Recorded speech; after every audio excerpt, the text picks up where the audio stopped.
Hi there. Welcome to Own It 2013 here on the campus of Metro State University. My name is Harrison Welsheimer, owner of MusicMunch. I'm sitting here with Kyle Zender and Hill Baker of Paer, correct? That is right. Great. A duo band based here in Denver, Colorado. So wanted to start out, guys, with you, Kyle. As a manager and musician myself, I'm learning right away that you have to do a lot more than just one thing solely to make a living in music, at least to get started, to get the ball rolling. Now, tell us about, I know you own a record studio and you're a performing musician. How do you manage the two? I think you're absolutely right. You have to be a jack of all, and then if you can become a master of a few along the way, then you're doing all right. But that's the way that it has to be done to network. You got to build your network around you if you want to be a successful freelance musician, person, whatever, engineer.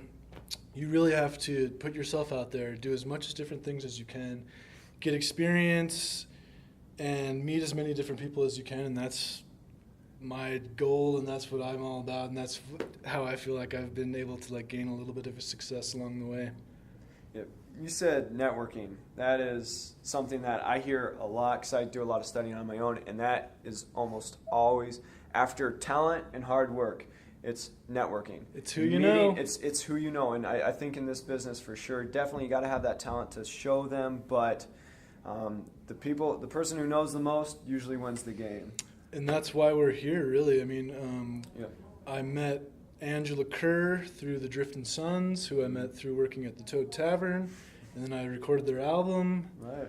And then here we are today because Angela works for the Center for Innovation. They're doing this event, so that's just one example of how you can how doors open for you the more people that you know. Mm-hmm. Yeah, you said that's why I'm here as well. Guys, yeah, really enjoyed your album. But for two guys, it's a huge sound. And Hill, I know I saw you were listed as keys, drums, guitar. How do you maintain a high level of musicianship on all three instruments?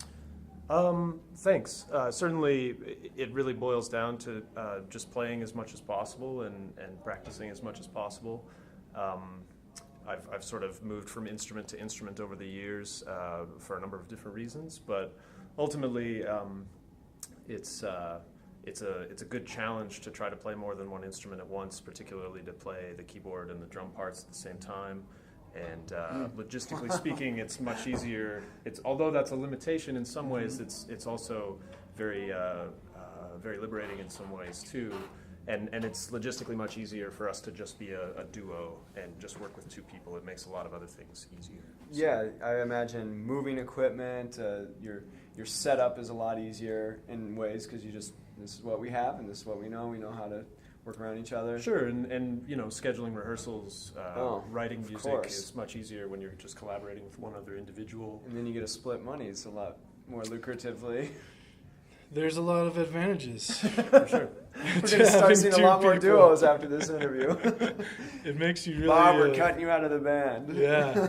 It makes you understand the dude who's just rocking his acoustic guitar and singing. It's just like, that is easy. Mm-hmm. Right. Once you start adding people, it gets complicated. Mm-hmm. Mm-hmm. So logistically it's simpler, but musically it's more challenging. Yes. Which is a win-win as far as the way we look at it. Because you want a challenge. When on a day-to-day basis, how do you practice or schedule your practice to try and get as much done as possible if you're needing to be sharp on all three? So part of what I do here in town is I also teach. I teach at Red Rocks Community College and I teach at the Denver Music Institute. So those hours and the time that I spend teaching there allow me to sneak in practice on respective instruments. And then beyond that, we rehearse as much as we possibly can, although we're pretty busy, so we have to sneak it in where it's possible. And then we just try to refine new material as much as possible and prepare for whatever's coming up next, and just do the best job that we can. Right, fabulous.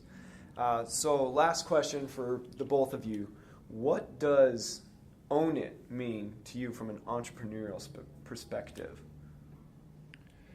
I think that one of the things Angela has really been inspirational about is taking, full control of what you're doing, and I see that what she does with the Drifting Suns. Yeah.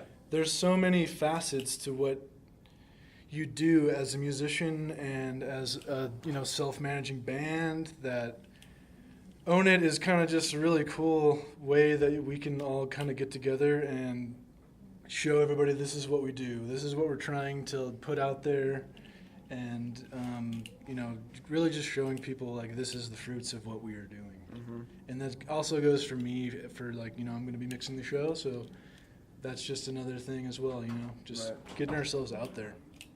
What about you, Hill? Certainly, I agree with that for sure. It's largely about exposure and making sure that that we're all able to take whatever we're doing creatively and put it out for the world to see, and not keep that to ourselves, not be selfish about it, and try to share what we're doing with everybody that we can. And also, take full responsibility for it when it's not that great. Yes, yeah. and make sure as much as possible that it is great. For sure. Yeah. 'Cause, yeah, you're right. You just said it right there. There's so many people putting content out there, and what you guys put out there, like you said, own it. I'm proud of this. I put it out there. Exactly. For sure. And it stands the test of time. Definitely.